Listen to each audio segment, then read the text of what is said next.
कैसे हैं आप सब। आज हम स्टार्ट करने वाले हैं रिवोल्ट ऑफ 1857 यानी कि रेबल्स एंड राज चैप्टर। सबसे इजी चैप्टर, ये आपने 9th 10th 8th class even कि 7th में भी है। रेबल्स एंड राज यानी कि रिवोल्ट ऑफ 1857, झांसी की रानी, मंगल पांडे, ठीक है, नाना साहेब। बस अब थोड़ा सा डीप हो गया है और थोड़ा सा इंटरेस्टिंग बनाने का काम मेरा है। तो चैप्टर बहुत इजी है, इसको हम करेंगे क्वेश्चन बेस।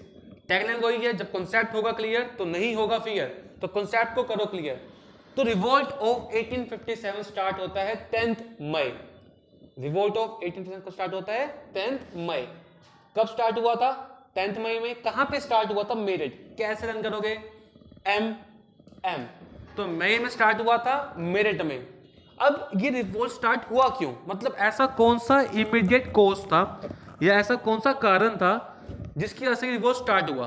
तो क्या होता है, ब्रिटिशर्स यानी कि जो फिरंगी थे वो एक नई राइफल लेके आते हैं। राइफल मतलब गन लेके आते हैं, और इंडियन सिपोइज यानी कि जो उनकी आर्मी में इंडियन सिपोइज थे उनको यूज करने के लिए बोलते हैं। अब उस टाइम पे ये रूमर कह लो या ये बात फैल गई कि जो राइफल के अंदर जो जाएगी ना, बुलेट जाएगी, कैटरेज बुलेट जाएंगी, उसकी जो कोटिंग हो रखी है, मतलब जो कवर कर रखी जो लेयर है, वो काव और पिग के फैट से है। यानी कि देखो, काव मतलब क्या हुई? गाय माता। पिग मतलब, ठीक है, तो हिंदू एंड मुस्लिम्स इंडियन सिपोइज थे, तो वो कैसे जो है उसको यूज करें, क्योंकि उसको यूज करना था तो जो कैटरेज बुलेट थी ना, उसको मुंह से बाइट करना था और बाइट करके गन के अंदर ऐसे डालना था। तो कैसे एक हिंदू काऊ का जो फैट है उसको माउथ से बाइट कर सकता है? क्योंकि भाई हमारे लिए जो गाय माता होती है ना, तो ये रूमर फैल गया और मना कर दिया इंडियन सिपोइज ने कि इसको हम यूज नहीं करेंगे। तो इसलिए 10th मई को ये रिवोल्ट स्टार्ट होता है। अच्छा, एक कॉन्सेप्ट आपको ध्यान रखना है, 1 मार्क्स में 2 मार्क्स में आ सकता है कि म्यूटिनी एंड रिवोल्ट में डिफरेंस क्या है। म्यूटिनी एंड रिवोल्ट में डिफरेंस बताओ, क्योंकि जब ये स्टार्ट हुआ था ना तो ये रिवोल्ट नहीं था। जब मना करा गया ना कि हम यूज नहीं करेंगे, तो इट वाज म्यूटिनी। म्यूटिनी क्या होता है? म्यूटिनी क्या होता है? जब कोई भी आर्मी या फिर सिपोइज रिफ्यूज कर देते हैं ओबे करने से, यानी कि जो भी है ना मना कर देंगे हम नहीं करेंगे, तो होते हैं म्यूटिनी। जब इसको ज्वाइन करते हैं लीडर्स या आम जनता ज्वाइन कर लेती है इस चीज को, तो ये बन जाता है रिवोल्ट। तो स्टार्टिंग में ये आर्मी से मना किया था, मगर बाद में इसमें लीडर्स आ गए, झांसी की रानी आ गई, नाना साहेब आ गए, कुंवर सिंह आ गए, और आम जनता तो आई गई थी, तो ये क्या बन गया? रिवोल्ट। तो स्टार्टिंग में इट वॉज म्यूटनी। तो कब स्टार्ट हुआ? 10th में। अब ये रिवोल्ट स्टार्ट हुआ तो उन्होंने करा क्या? तो भैया सब कुछ बंद कर दिया। क्या बंद कर दिया? जितने भी गवर्नमेंट बिल्डिंग्स थी, बंगलोज थे, उनको जला दिए, और इन्होंने कैप्चर करा। कैप्चर किसको करा इन्होंने? आपके बेल्स ऑफ आर्म्स को। किसको कैप्चर करा भैया? Bells of arms. अब ये बेल्स ऑफ आर्म्स क्या होता है? एक शोरूम है जहां पे वेपन्स को रखा जाता है, यानी कि जितनी भी वेपन्स रखी थी ब्रिटिशर्स ने उसको कैप्चर कर लिया। कोई दिक्कत यहाँ पे? उसको क्या कर लिया भैया? कैप्चर कर लिया। तो बेल्स ऑफ आर्म को कैप्चर कर लिया, गवर्नमेंट बिल्डिंग जला दी, प्लस से प्लस टेलीग्राफ लाइंस को कट कर दिया। What is telegraph line? Communication करने का जरिया था उस टाइम पे। ये टेलीग्राम नहीं मतलब क्या जाना भाई, टेलीग्राफ है, ठीक है, उसको कट कर दिया। और जितने भी व्हाइट पीपल थे यानी कि जितने भी गोरे थे उन सबको मारना चालू कर दिया। तो ये ऐसे रिवोल्ट स्टार्ट होता है 10th मई को। अब 10th मई है, अगला दिन कौन सा होगा? 11th मई। तो ये 11th मई जाते हैं मेरठ से। कहां पे जाते हैं ये? दिल्ली के अंदर, क्योंकि दिल्ली में उस टाइम पे मुगल एम्पायर के लास्ट किंग थे बहादुर शाह जफर, उनके पास जाते हैं। अब देखो, आप किसी किंग से मिलने जा रहे हो तो कुछ रूल्स होते हैं ना, कि रिस्पेक्ट करनी है, जाति ऐसे करना है आपको, मतलब जो भी कोर्ट्स के नियम है, नॉर्म्स हैं, उसको फॉलो करना है। बड़ी सीधा घुस गए, हाँ भाई कहाँ है बहादुर शाह जफर? और ये उस टाइम पे रमजान का महीना चला था। रमजान मतलब मुस्लिम्स के अंदर एक टाइप का आपका फास्ट रखने का होता है। तो बहादुर शाह जफर फास्ट रख के अभी प्रेयर करके आए रहे थे, आते इतने सारे इंडियन सिपोइज खड़े उनके सामने, देखते डर गए। अब इंडियन सिपोइज ने बोला कि आप हमको ज्वाइन करो, आप हमारे लीडर हो, हमें आवाज रेस करनी है, वॉइस रेस करनी है ब्रिटिशर्स के अगेंस्ट। बहादुर शाह जफर ने मना कर दिया कि मैं ज्वाइन नहीं करूंगा। इंडियन सिपोइज ने और बंदे बुला लिए। अब बहादुर शाह जफर देख के डर गए कि करूं क्या। तो बहादुर शाह जफर ने बोला कि मैं ज्वाइन तो कर रहा हूं आपको, मगर एज अ नॉमिनल लीडर, मतलब सिर्फ नाम के लिए, यानी कि मेरा नाम लग जाएगा, मैं कुछ नहीं करूंगा साथ में। तो बहादुर शाह जफर दिल्ली से आते हैं ज्वाइन करने रिवोल्ट ऑफ 1857 को, मगर एज अ नॉमिनल लीडर। तो ये कहानी थी 10th मई से 11th मई की। अब टॉपिक का नाम है पैटर्न्स ऑफ रिवोल्ट। तो वही बात आएगी फिर से, रिवोल्ट स्टार्ट कैसे हुआ था। तो भैया बेल्स ऑफ आर्म्स को लूटा, ठीक है, फिरंगियों को मारना स्टार्ट करा। अब ये फिरंगी क्या है, तो फिरंगी एक वर्ड है जो कि पर्शिया से आया, 1 मार्क्स में आ सकता है। पर्शियन वर्ड है फिरंगी, जो कि हम बोलते हैं वाइट पीपल्स के लिए यूज करते हैं।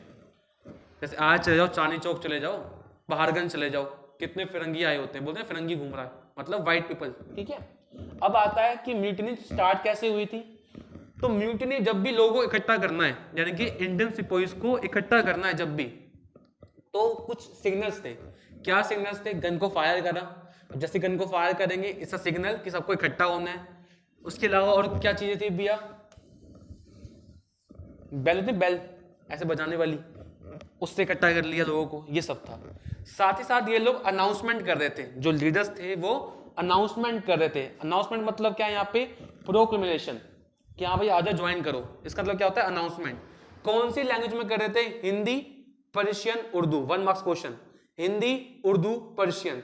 संस्कृत मत करके आना। हिंदी में क्यों बोल रहे थे, क्योंकि इसमें इंडियन सिपोइस थे। मुस्लिम उर्दू में क्यों बोल रहे थे, क्योंकि उसमें मुसलमान थे। और पर्शियन उस टाइम पे बहुत ज्यादा फ्लो में थी। तो हिंदी, उर्दू, पर्शियन तीनों लैंग्वेज में अनाउंसमेंट होती थी।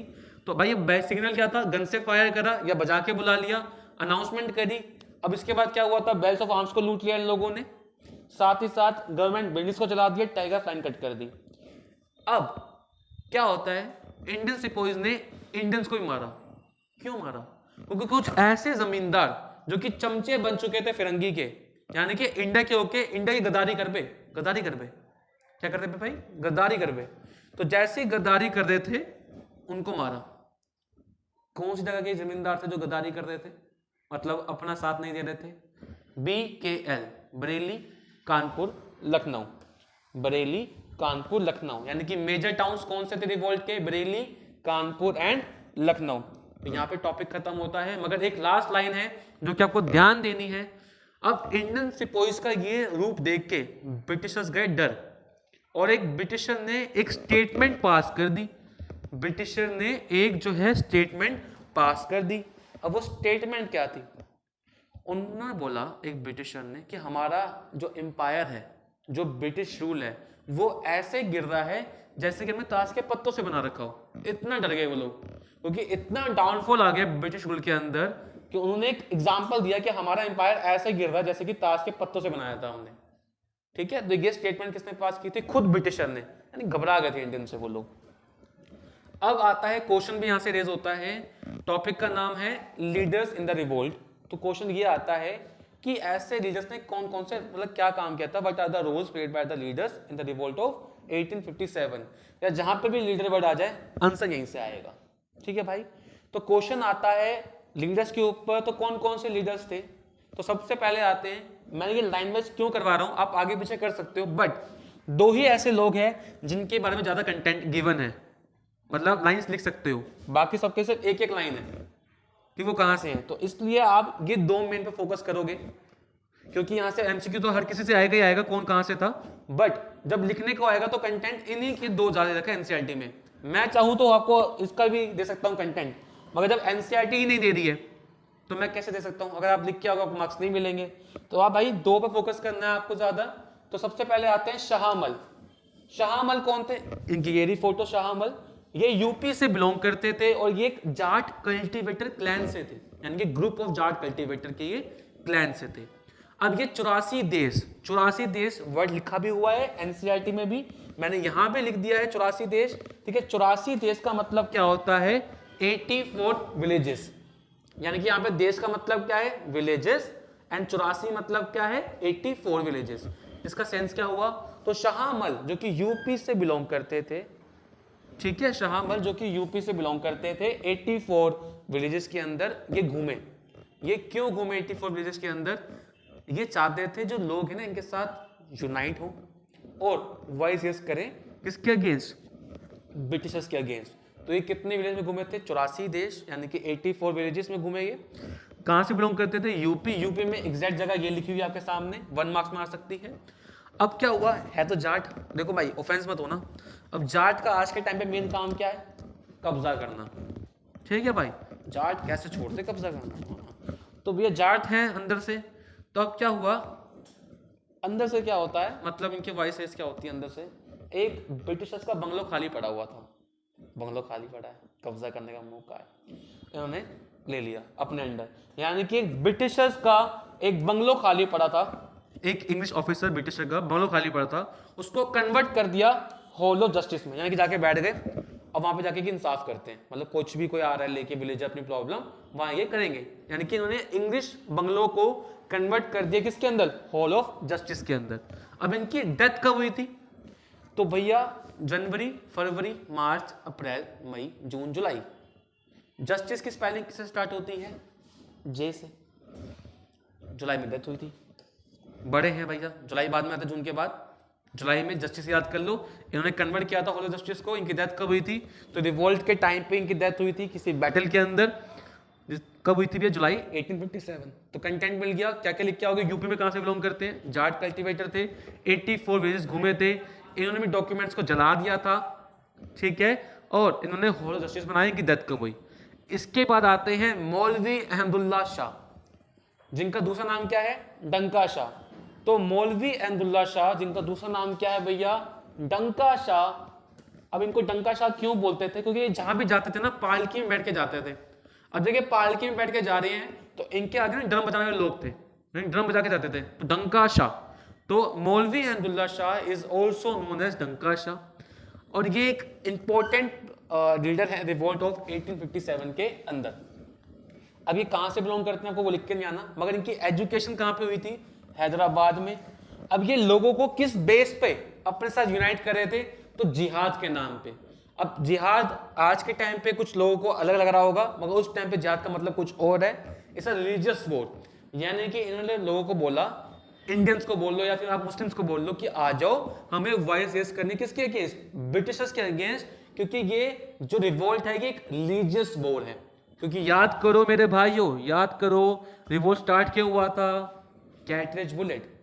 तो बात तो रिलीजन पे आ गई थी ना, अगर बाइट करना पड़ गया तो, अगर बाइट करना पड़ गया किस पे बात आएगी, रिलीजन पे बात आएगी, जैसे बाइट करेंगे तो। इससे उन्होंने क्या बोला भैया, कि जो वॉर है इट्स अ रिलीजियस वॉर। तो ये किस पे नाम पे लोगों को अटैक कर रहे थे, जिहाद, यानी कि जिहाद मतलब क्या है, रिलीजियस वॉर। अब इनकी इतने ज्यादा ये फेमस हो गए भैया, इतने ज्यादा फेमस हो गए कि इनको जो है एक बार जेल भी जाना पड़ गया। कहां पे जेल जाना पड़ गया, फैजाबाद के अंदर। अब इंपॉर्टेंट जो कि 1 मार्क्स में भी आएगा, इन्होंने एक बैटल लड़ी है, जिस बैटल का नाम है बैटल ऑफ चिन्हत, या चिन्हात बोलता है कोई, आपकी मर्जी है, स्पेलिंग ये रहेगी, चिन्हत या चिन्हात। ये किसके बीच में हुई थी, मौलवी वर्सेस हेनरी लॉरेंस। यानी कि एक तरफ फिरंगी, एक तरफ मौलवी। अब फिरंगी का नाम क्या है, हेनरी लॉरेंस, और जीता कौन, डंका शाह, यानी कि मौलवी। इसके बाद इनकी जो फेमस थे ये और फेमस हो गए, यानी कि बैटल ऑफ चिन्हत किसने जीती थी, मौलवी अहमदुल्ला शाह ने। हुई किसके साथ थी, हेनरी लॉरेंस। तो अभी तक आपने 2 लीडर्स देख लिए, शाहमल के बारे में और मौलवी अहमदुल्ला शाह के बारे में। इसके बाद आते हैं अलग लीडर्स। तो भैया बहादुर जफर दिल्ली से थे, हम देख चुके हैं पहली। उसके बाद ये स्पेलिंग गलत है, नाना साहिब कहां से थे, कानपुर से, ठीक है, कानपुर से तो थे। अब 1 मार्क्स में क्वेश्चन आएगा या फिर आप लिख भी दोगे तो आपको एक और पॉइंट ऐड करना है कि कानपुर के लीडर कब बने थे, पेशावर बाजीराव सेकंड के बाद, यानी कि he was the successor of Peshawar Bajirao second. 1 marker भी हो गया, लिखना भी है। इसके अलावा कुंवर सिंह कहां से थे, तो बिहार से थे, ये एक जमींदार थे, याद रखना बात को, बिहार के जमींदार थे। इसके अलावा अवध से कौन था, ब्रिजेश कादिर, जो कि सन थे, किसके सन थे, वाजिद अली शाह। और ये हम पढ़ेंगे भी अवध के टॉपिक नंबर 3 में अबाउट वाजिद अली शाह। सॉरी इसमें एक फोटो गायब है, आपको लिख लेना, झांसी की रानी लक्ष्मीबाई, ठीक है, वो भी इस रिवोल्ट के अंदर थी। अब एक चीज याद रखना, नाना साहिब, और यह बुक में है नहीं, 8th क्लास में था, मैं आपको यहां पे जा रहा हूं ताकि आप ऐड कर सको। नाना साहिब और झांसी की जो रानी थी, रानी लक्ष्मीबाई, इनके आने का मकसद क्या था, तो उनका मकसद क्या था, लॉर्ड डलहौजी ने एक चीज निकाली थी, डॉक्ट्रिन ऑफ लैप्स, यानी कि जिसका खुद का सन नहीं है, मतलब बायोलॉजिकल सन नहीं है या डॉटर नहीं है, मतलब खुद का बच्चा नहीं है, इन शॉर्ट, वो गद्दी पे नहीं बैठ सकता, वो पावर किसके पास चली जाएगी, गवर्नमेंट के पास, यानी कि फिरंगियों के पास। तो नाना साहिब और रानी लक्ष्मीबाई के जो सन थे या जो भी चाइल्ड था ना, वो अडॉप्टेड था, इसलिए कि लोग रिवोल्ट में आए, बायोलॉजिकल इनके पास नहीं थे, ठीक है, मतलब बायोलॉजिकल इनके चाइल्ड नहीं थे, तो इसलिए ये किसके अगेंस्ट आए थे, डॉक्ट्रिन ऑफ लैप्स। तो यहीं से क्वेश्चन भी रेज होता है एग्जाम में out of syllabus, value based question, कि इतना मैसिव मूवमेंट होने के बाद भी ये रिवोल्ट फेल क्यों हुआ, व्हाट आर द वीकनेस। तो पहली वीकनेस, जो लोग इसको ज्वाइन कर रहे थे ना वो अपने पर्सनल मकसद के लिए कर रहे थे, कोई एक सेंट्रल इशू नहीं था, सबके अपने अपने मकसद थे। दूसरा, कोई भी एक लीडर ढंग का मतलब अपने आप को ऐसा लीडर बन के नहीं आया जो पूरा कम्युनिकेट कर सके, सिर्फ अपने मकसद के याद रखिए पहली बात, और सिर्फ कम्युनिकेट कर रहे हैं। दूसरा, बहुत से जमींदार आए ही नहीं, जैसे बरेली, कानपुर, लखनऊ, तो मतलब मेजर तो मूवमेंट था बट इक्वालिटी थी किसके बीच में, हिंदू मुस्लिम के बीच में, मगर लोगों के बीच में नहीं थी। तो ये स्ट्रेंथ है कि उस समय हिंदू मुसलमान भाई भाई थे, ठीक है, बट कुछ वीकनेस जो यहाँ पे हमने देख ली। तो ये टॉपिक खत्म होता है। इसके बाद भाई मोस्ट इंपॉर्टेंट क्वेश्चन बहुत बार एग्जाम में आया हुआ है कि रूमर्स एंड प्रोफेसीज, रूमर्स मतलब अफवाहें, प्रोफेसी मतलब होता है भविष्यवाणी, ठीक है, मतलब फ्यूचर प्रेडिक्शन कर लिया किसी ने, वो सब, ये कैसे एक मेजर पार्ट है कि लोग इसको देख के रिवोल्ट में आए। यानी कि रूमर्स इतना ज्यादा फैल गए थे, कुछ भी जहां पे क्वेश्चन में रूमर आ गया ना या प्रोफी आ गया, आंसर यहां से है। मगर गवारों, मेरे भाइयों, मेरे दोस्तों, मेरे चाइल्ड, अगर यहाँ पे रूमर की बात अलग होगी तो समझा दूंगा, ये नहीं कि जहां भी रूमर आया सर ने तो वही कहा था वही लिख कर आना है, थोड़ा सा सेंस भी लगाना है वहां पे मेरे भाइयों। तो कौन कौन से रूमर थे, तो सबसे जो पहला रूमर था इमीडिएट कॉज, क्या था इमीडिएट कॉज, कि जो कैटरेज बुलेट आ रखी हैं उसकी जो कोटिंग है काउ एंड पिग के फैट से, वो किस हो रखी, काउ एंड पिग के फैट से हो रखी है, तो एक रूमर था, ऐसा एनसीईआरटी कह रही है। क्योंकि कैप्टन राइट, याद रखना 1 मार्क्स में आ गया भाई, कैप्टन राइट जो कि कौन थे, कमांडर थे राइफल इंस्ट्रक्शन के, यानी कि he was the commander of rifle instructor. वो अपने अकाउंट्स में लिखते हैं कि एक लोअर बंदे ने ब्राह्मण सिपाही से पानी मांगा उसके लोटे से। ब्राह्मण सिपाही भाई कास्टिज्म, तेरे को पानी क्यों दो अपने लोटे से, तू लोटे को छुएगा तो मेरा लोटा खराब हो जाएगा, अपवित्र हो जाएगा। तो ब्राह्मण सिपाही ने मना कर दिया, ब्राह्मण सिपाही ने मना कर दिया लोअर सिपाही को पानी देने से, ठीक है, मना कर दिया।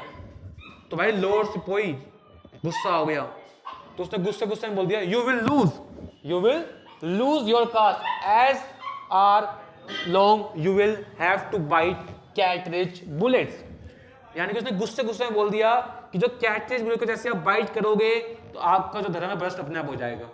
तो वहां से भी रूमर फैला जो कि एक इमीडिएट कॉज बना।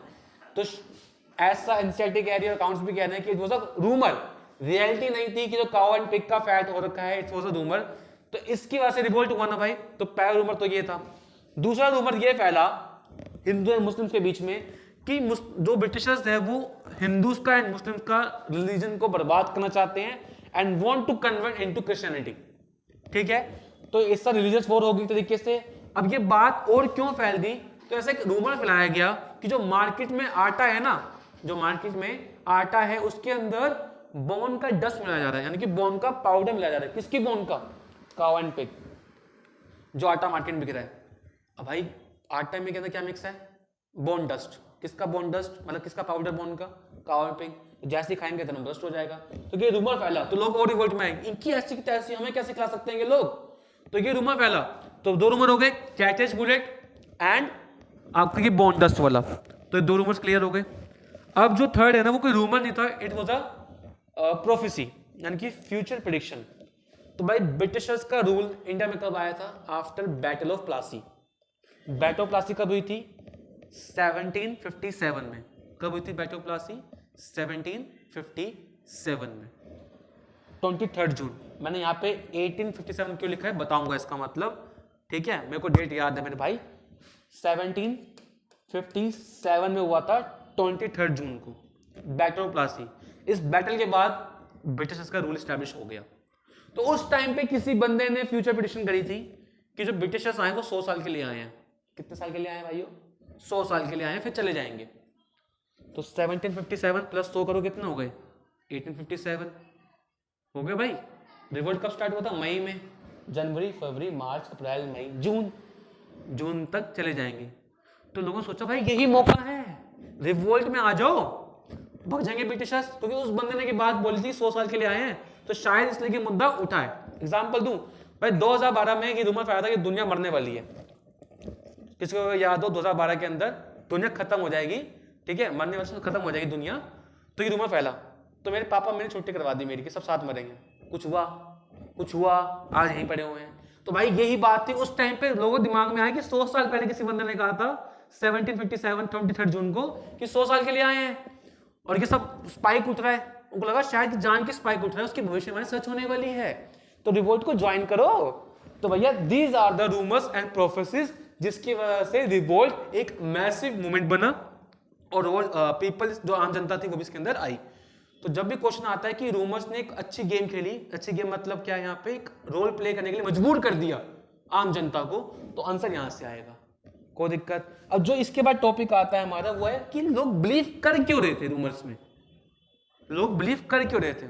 सिंपल सी चीज है भाई, ध्यान से सुनो। मान लो तुम पढ़ने में जो बच्चे देख रहे हैं, कुछ बच्चे का आधा मान लो ज्यादा अच्छा ना हो पढ़ने में या अच्छा भी हो पढ़ने में, अगर शरारती है, उसने पापा मम्मी को बात करते सुन लिया कि इसको ना बोर्डिंग स्कूल में डालना है, छुपके सुन लिया उसने, और नेक्स्ट जो उसके पापा बोले चल भाई बैग पैक करके घूम के आ रहे हैं, तो उसको डर लगेगा ना भाई कि शायद कि मेरे को छोड़ने जा रहे हैं। तो डर से खेलते ही दुनिया, किससे खेलती है भैया, डर से खेलती है दुनिया। अभी कोविड के टाइम पे क्या हुआ था, रूमर फैल गए व्हाट्सएप न्यूज़ के अंदर, चिकन मत खाओ, ये मत करो, वो मत करो, इस सबसे मर जाएगा कोविड, गो कोरोना गो, कितना फैला भाई रूमर्स, फैले रूमर्स। तो लोग बिलीव क्यों कर रहे थे, क्योंकि ब्रिटिशर्स ऐसी हरकतें कर रहे थे जिसकी वजह से रूमर्स पे बिलीव करना पड़े। तो पहली हरकत क्या करी, जो इंडियन कल्चर था, विलियम बेंटिक आता है, वो कहता है कि भैया मैं तो वेस्टर्न एजुकेशन लेके आऊंगा, मतलब पॉलिसी में चेंज करना स्टार्ट कर दिया। देखो देखा जाए तो वेस्टर्न एजुकेशन अच्छी हुई आज के टाइम पे, मगर उस टाइम पे सोचो अगर आपके घर में क्लेश चल रहा है, बीच में मैं आ जाऊं, क्या आपको अच्छा लगेगा? आपको लगेगा कि हमारे मैटर में क्यों आ रहा है ये बंदा, यार हमारा पर्सनल मैटर है।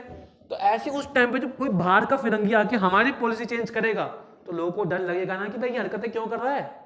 दैट्स वाई विलियम बेंटिक ने बोला कि मैं पॉलिसी लेके आऊंगा और वेस्टर्न एजुकेशन लेके आऊंगा, और लेके भी आया, और इंग्लिश मीडियम स्कूल्स खोल दिए, कॉलेज खोल दिए, और वेस्टर्न एजुकेशन पढ़ानी स्टार्ट कर दी। तो लोग बिलीव करेंगे ना भाई, मैं मानता हूं कि सही हुआ, सही है, थोड़ा वेस्टर्न एजुकेशन आई, बट अब उस टाइम पे सोचो लोगों के माइंड में क्या चल रहा होगा। दूसरा, सती प्रथा अबॉलिश करवा दी किसने, विलियम बेंटिक ने 1829। सती प्रथा क्या थी, अगर हस्बैंड मरता है तो उसकी अगर वाइफ जिंदा भी है तो साथ में जलना पड़ेगा। कोई खुशी खुशी जलता था विमेन, कोई नहीं जलता था भाई। एक जिंदा इंसान को जलाओगे तो बुरी बात है। मैं कहता हूँ बहुत अच्छी बात हुई कि सती प्रथा अबॉलिश हुई, आपको पता है, मेरे को भी पता है, बट आप उस टाइम का सोचो जो कि चल रहा है, तो उनको तो ये लगेगा ना कि हमारे पर्सनल मैटर में घुस रही है। अगर कोई इंडियन, देखो राजा राम मोहन राय ने भी बहुत एफर्ट्स करे थे सती प्रथा को अबॉलिश करवाने में, वो एक इंडियन थे, बट अगर कोई विलियम बेंटिक आ जाएगा बाहर का बंदा, और हमारे जो प्रथा चल रही है ये प्रथा बहुत खराब थी, मेरे को पता है, मैं भी इसके अगेंस्ट हूं, और अच्छा हुआ, बट आप सोचो उस टाइम पर ऐसा हो रहा है, उस टाइम पर ऐसा हो रहा है, तो लोग तो बिलीव करेंगे ना कि भाई ये सब कुछ चेंज करना चाह रहे हैं हमारे अंदर। तो पहला लोग बिलीव क्यों कर रहे थे, क्योंकि वेस्टर्न एजुकेशन आ रही थी और ये सब चीजें चल रही थी। तीसरा, इंडिया के अंदर क्रिश्चियन मिशनरीज आ रहे थे। What is Christian missionaries? तो मिशनरीज ऐसे लोग होते हैं जो कंट्री टू कंट्री जाते हैं और अपने रिलीजन को प्रमोट करते हैं और कन्वर्ट करवाते हैं। तो इंडिया में कौन आ रहे थे? क्रिश्चियंस आ रहे। कौन आ रहे भैया? क्रिश्चियंस आ रहे। अब वो अपने रिलीजन को प्रमोट कर रहे हैं and they want to convert us into Christianity. Rumour क्या फैला था पीछे कि ये हमारा रिलीजन खराब करना चाहते हैं, बॉन्ड 10 मिला रहे हैं, और क्रिश्चियन मिशनरीज भी आ रहे हैं। तो भाई लोग बिलीव करेंगे ना। इधर देखो क्रिश्चियन मिशनरीज खड़े हैं, और यार ये तो कन्वर्ट करने आए हैं, इधर से किसी काम आकर बोल दिया बॉन्ड 10 मिलाया हुआ आटे में, तो लोग बिलीव करेंगे ना भाई। रूमर तो फैलेगा, कुछ सामने दिख रहा है उनको, ये बाहर के बंदे आ रहे हैं कन्वर्ट करने। तो अगला कारण क्या होगा? Christian missionaries. ऐसे लिख के नहीं आना, पूरा एक्सप्लेन करके आना है। नोट्स आपको मिल जाएंगे, नीचे लिंक है, उस पर आप मैसेज कर देना, या आपको नोट्स नीचे ही मिल जाएंगे। अगले आते हैं न्यू पॉलिसीज। अब जहां जहां पे लोग कैप्चर कर रहे थे, अवध को कैप्चर करा, ठीक है, कभी कानपुर को कैप्चर करा, कभी दिल्ली को कैप्चर करा, तो वहां की जो किंग की पॉलिसी थी उसको चेंज करके अपनी पॉलिसी लेके आ रहे हैं। तो जब ये सब कुछ ही चेंज कर रहे हैं, पॉलिसी चेंज कर रहे हैं, एजुकेशन लेके आ रहे हैं, क्रिश्चियन मिशनरीज आ रहे हैं, सती प्रथा अबॉलिश करवा रहे हैं, तो भाई लोग बिलीव करेंगे ना, क्योंकि उन्होंने ये चीजें हरकतें होते देख ली। अब भाई एक का कोई 10 बोलेगा, लोग मान जाते हैं। तो आज तक अभी आज की क्लास में क्या देखा आपने? Why people believing in the rumours. Rumours कौन कौन से थे और इन्होंने कितना इंपॉर्टेंट रोल प्ले करा रिवोल्ट के अंदर। लीडर्स का क्या रोल था, कौन कौन से लीडर्स थे हमारे। देन म्यूटिनी या फिर रिवोल्ट बिगेन कैसे हुआ, बेल्स ऑफ आर्म्स क्या होता है, Bareilly, Kanpur, BK as a major towns जहां पर रिवोल्ट हुआ था। देन ये रिवोल्ट स्टार्ट, इसका कोज क्या था, सबसे पहला कारण रिवोल्ट स्टार्ट होने का, तो ये कैर्टेज बुलेट्स था। देन ये रिवोल्ट स्टार्ट कब हुआ था। तो आज की वीडियो यहीं पे खत्म होती है। अगर आपको कोई भी डाउट है आप नीचे मैसेज कर सकते हैं कमेंट के अंदर, हम मिलेंगे पार्ट नंबर 2 में। मेक श्योर जब कंसेप्ट होगा क्लियर तो नहीं होगा फियर।